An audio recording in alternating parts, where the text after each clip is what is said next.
follower lo di Shopee juga cukup lumayan fantastis menurut gua. Terakhir di berapa follower lo? Kalau nggak salah 600-an ribu ya. Berapa? 600-an ribu. Oh, 600-an ribu loh. Buset, berarti kata lu kalau jualan barang tuh udah kayak kacang goreng kan? Kita lebih ke kayak, wah ada kompetitor lain nih yang masuk. Itu motivasi kita untuk expand. Gimana caranya walaupun mereka masuk, itu kita nggak boleh kalah. In 5, 4, 3, 2, 1, welcome back to I Think Podcast. Ricardo, thank you loh. Ini waktunya disempatkan malam-malam, mepet banget sebenarnya. Gue harus ngetek sama lo. No worries. Karena masalahnya daripada kita di rumah doang, nggak ngapa-ngapain kan. Yang penting kita berusaha untuk tetap produktif semasa lagi pandemik.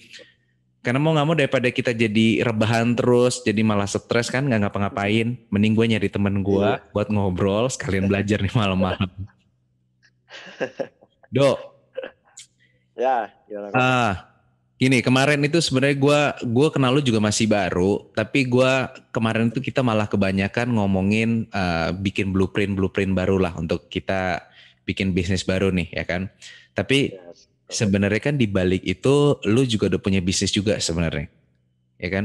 Betul. Dan bisnis lu ini adalah bisnis yang bukan masih ya, lagi in banget orang-orang ingin masuk ke sana, yaitu di e-commerce atau digital marketing. Nah, sebenarnya lu tuh awal mulanya ini, lu masuk ke ranah digital atau masuk e-commerce, itu emang karena pandemik atau emang sebelumnya udah masuk di ranah ini? Sebelumnya sih gue udah dari 2018 ya. Oh, 2018. Masuk ke e-commerce. Oke. Lu start emang kenapa? Emang karena itu passion lo atau emang karena coba-coba atau kenapa tuh? Jadi kalau gue boleh jujur sih karena mungkin gue gimana ya kayak beruntung juga karena kan gue ini kerja bertiga ya. Oke. Ada gue sama 2 partner gue yang lain gitu. Nah itu kita teman SMA dari Jambi. Nah, kita ngerantau kan di Jakarta gitu kan. Nah setelah lulus kuliah maksudnya kita sering ngumpul-ngumpul segala macam. Nah ada teman gue yang initiate nih kayak kita jualan yuk. Gitu. Dia bilang begitu. Nah kita tanya nih jualan apa gitu kan. Nah kebetulan teman gue yang lain itu dia memang kerja di e-commerce, nggak gue sebutin ya, dia kerja di e-commerce, terus di bagian jam tangan juga gitu. Karena kan gue jualan di jam tangan kan. Jadi gue pertama kali jual jam tangan, terus gue expand ke akhirnya masuk ke fashion fashion accessories gitu. Oh jadi lu tuh awalnya jualan jam tangan? Iya, semua jam tangan. Oh alah. Oke. Nah dari situ lu bikin jam tangan. Tapi kan pas pertama kali berdiri nih, lu kan bertiga ya? Lu bertiga sama teman lo. Ini juga pasti menjadi suatu tantangan baru dan setiap orang yang mulai pasti sama bahwa kita harus jualnya kemana ya? Kalau kita masuk e-commerce, semua orang udah ada di e-commerce. Ibarat kata e-commerce tuh udah kayak lautan besar banget, ya kan? Dan lu bisa tiba-tiba mengalahkan atau bersaing di lautan itu tuh pertama kali lu ngapain? Yang ya ini paling anak muda, cuma bertiga, kecil. Nah bersaing di lautan tuh pertama kali apa yang lo lakuin? Itu jujur sih kita benar-benar dapat momentum banget sih. Karena kan yang teman gue kerja di e-commerce ini kan dia dapat market knowledge kan. Oke. Jadi di saat itu di 2018 belum begitu banyak pesaing sebenarnya. Untuk jual jam tangan? Bisa dibilang jam tangan di Jakarta only ya. Maksudnya kalau jam tangan di Batam dulu kan ya tau lah kita kalau Batam tuh barang-barangnya dulu murah banget. Wah gila, iya bener Batam gila. Luar biasa itu di zaman itu. Nggak ada teks segala macam gitu kan. Cuma paling kan nunggu aja gitu kan. Nah sedangkan pemain di Jakarta itu masih sedikit untuk barang-barang seperti itu. Karena kan gue mainnya di barang-barang murah ya. Barang-barang murah. Di 2018 itu masih nggak terlalu banyak di Jakarta ya? Jakarta. Wow, oke. Iya, jadi untuk jam tangan ya, karena teman gua yang ada market knowledge-nya dia ngerasa kayak masih ada nih ruang untuk kita masuk gitu.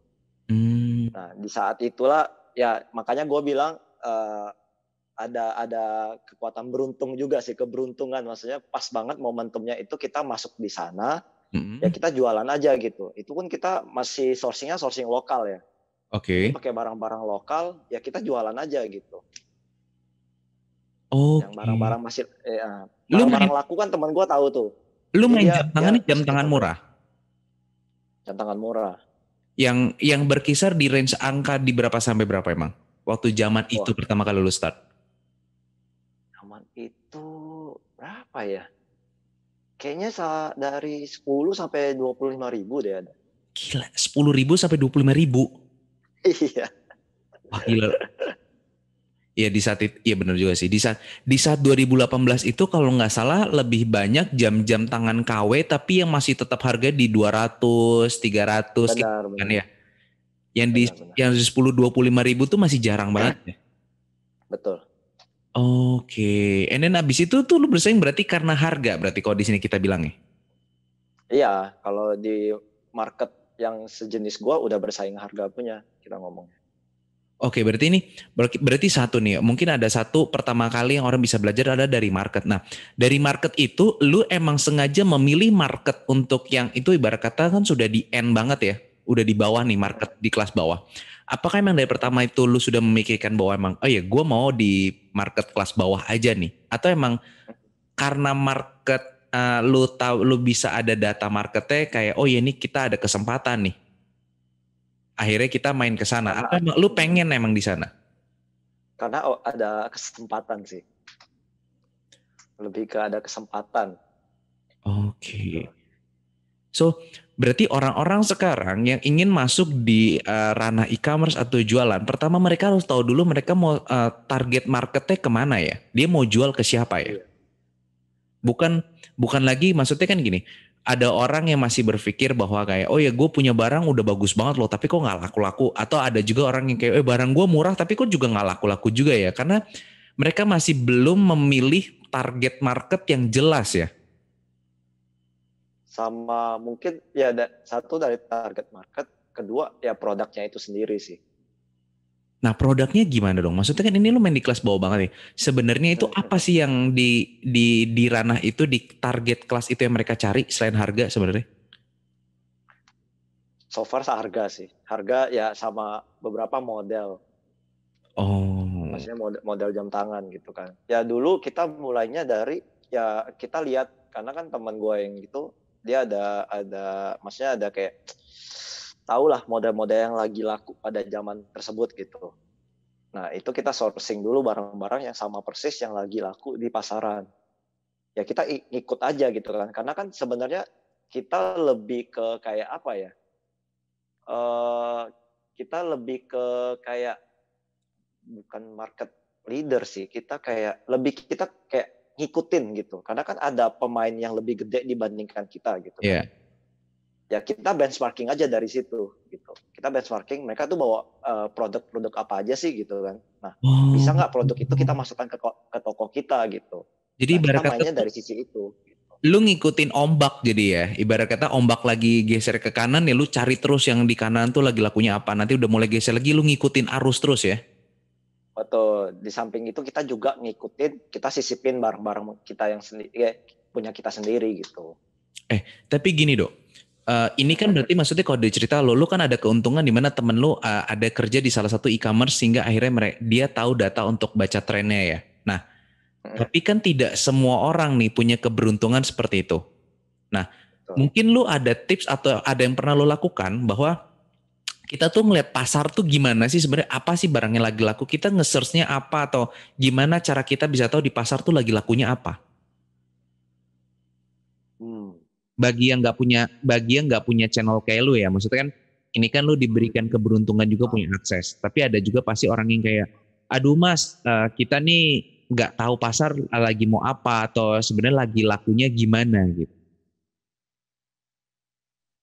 Kalau dari lu sih itu yang sebenarnya kita juga kita udah lama kerja maksudnya di e-commerce juga gitu kan. Kita ini masih ngikutin alur gitu kan. Tapi kalau kita disuruh maksudnya kayak apalagi nih mau bawa barang apalagi yang kira-kira kira-kira bisa dijual selain jam gitu kan. Itu kita jujur bingung sih. Jadi, karena kita cuma ya palingan kita benchmarking dari seller-seller yang lain gitu. Misalnya kita cari tahu juga, maksudnya di e-commerce itu let's say Shopee gitu kan. Misalnya kita mau jualan di Shopee. Oke, let's say di Shopee kira-kira maksudnya market apa yang paling gede? Kita harus tahu itu dulu. Maksudnya dia kan ada kategori-kategori itu, ada fashion lah, ada home and living, ada watches segala macam. Nah, kita mesti tahu juga dari situ penyebaran yang paling gedenya itu di bagian apa gitu. Let's say kita bilang, oh ya udah kita mau masuk fashion, ya udah gitu. Kita lihat di dalam situ ada kompetisi seperti apa gitu. Oke, berarti bagi orang-orang juga yang mau pertama kali masuk di e-commerce, jualan mungkin ya di Shopee, Tokopedia, Bukalapak, dan beli-beli dan segala macam e-commerce yang ada, sebenarnya mereka bisa dengan cara pertama kali mungkin kayak searching terlebih dahulu kali ya, yang kayak tadi lu bilang di kategori-kategori itu penyebarannya seperti apa, orang dagangnya harganya berapa, kualitas mereka seperti apa, dan itu yang kita lihat ya. Betul, iya. Oke.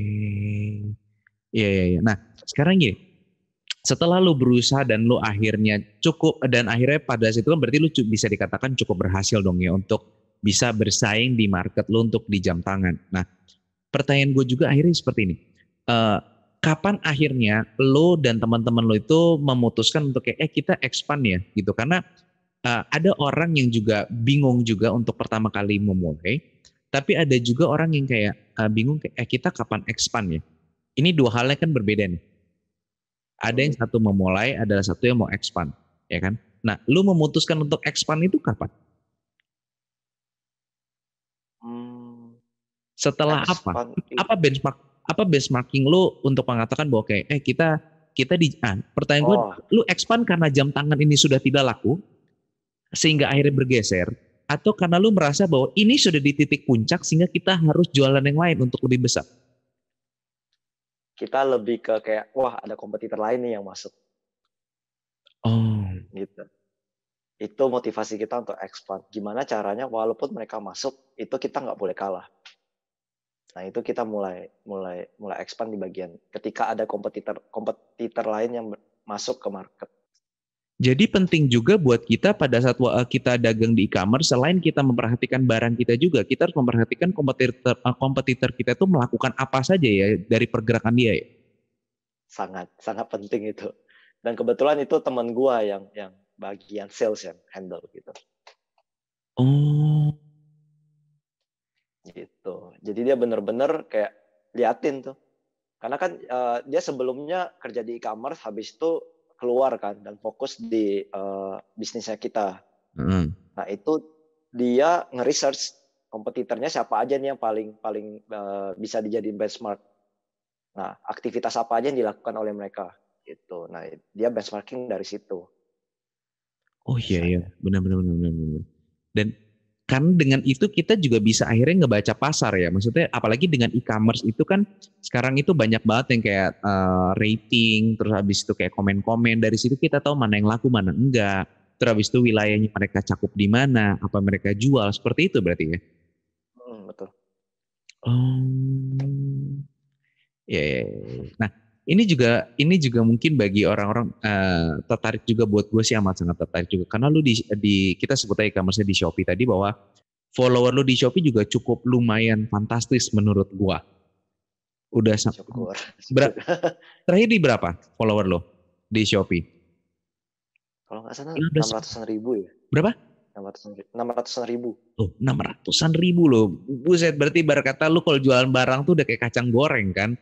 Maksudnya itu cita-citanya semua orang yang punya e-commerce, di mana bisa jangankan follower ya, yang beli aja bisa segitu udah keren banget. Ini lu punya follower, berarti lu udah bikin kolam yang isinya 600.000 orang yang bener-bener kalau lu keluar barang baru dia pasti beli gitu loh. Ya, atau enggak? Nah, ini juga sebenarnya salah satu juga perhitungan juga sih buat orang bahwa apakah jumlah follower itu menentukan juga dengan penjualan lo? Bisa dibilang ada pengaruhnya. Cuma kan kita juga nggak tahu sebenarnya follower itu bisa aja satu orang tapi punya beberapa akun kan. Jadi kita nggak tahu sebenarnya seberapa efektif angka follower itu terhadap bisnis kita. Tapi bisa dibilang ya sangat membantu lah. Ibaratnya jadinya kita udah ada traffic organik kan di dalam situ. Karena sudah ada, ibarat kata udah ada 600.000 orang nih yang berputar di situ lah ya. Ya betul. Ya minimal udah follow toko kita, kalau ada update dia bisa ke notify gitu aja. Nah, sekarang gini, pertanyaan juga gua yang berkelanjutan, ini kita ngadepin pandemi COVID ini udah cukup lama banget, ya kan? Kita udah hampir jalan mungkin hampir 2 tahun kali ya. Udah 2 tahun belum ya? Ya setahun lebih. Setahun lebih gitu kan. Pada saat terjadinya pandemik ini, semua orang, semua lini bisnis juga pasti terkena dampaknya. Nah, dan lu pun juga tadi sebelum kita take juga lu sempat ngomong juga bahwa ya lu sempat terjun bebas juga kan pada saat di pandemik awal-awal. Dan itu pun juga kita tidak perlu announce ke semua orang bahwa ya pasti semua akan terjun bebas. Pertanyaan nih gue adalah, bagaimana lu untuk bisa tetap survive di bisnis ini? Karena itu adalah PR paling berat untuk sekarang pelaku bisnis atau UMKM di saat ini sebenarnya. Bener sih. Gimana bisa survive? Kalau survive ya, kalau survive ya kita pasti bergantung banget sama si e-commerce-nya juga. Karena kan kita selain kita jualan organik, artinya organik itu maksudnya dari effort kita sendiri ya. Kita juga dibantu oleh si Shopee-nya. Gitu kan. Shopee yang ngadain event, Shopee yang ngadain promo, kadang dia bantu subsidi dalam bentuk diskon segala macam. Nah, itu kita juga sebenarnya ada dapat bantuan dari setiap marketplace gitu. Nah, awal-awal pandemi itu kita juga ya bisa dibilang kita ada dapat bantuan juga gitu loh dari mereka. Mereka akan bantu dalam segi traffic gitu. Jadi mereka boost promosinya segala macam supaya yang tadinya terjun bebas lama-lama bisa balik lagi tuh. Nah, kita juga waktu itu awal-awal ketika kena dampak pandemi kan, beberapa bulan kemudian udah Idul Fitri kan. Kita sangat kebantu di bulan-bulan tersebut gitu. Oke. Nah, sampai sekarang akhirnya gimana? Apakah masih tetap menurun? Apakah sudah mulai stabil untuk kita dagang di online? Sekarang udah mulai stabil sih, dan gua rasa juga orang sekarang udah ini ya, udah maksudnya dari pola mereka belanja itu udah banyak kan online ya daripada offline. Iya, karena kan mereka ya ini kan banyak stay di rumah segala macam kan. Jadi mereka lebih banyak ngabisin waktu untuk belanja online sih dibandingkan zaman-zaman dulu gitu. Jadi bisa dikatakan sekarang adalah waktu yang tepat untuk lu dan kita untuk shifting bisnis kita masuk di era digital atau e-commerce berarti ya? Betul. Oke, ya.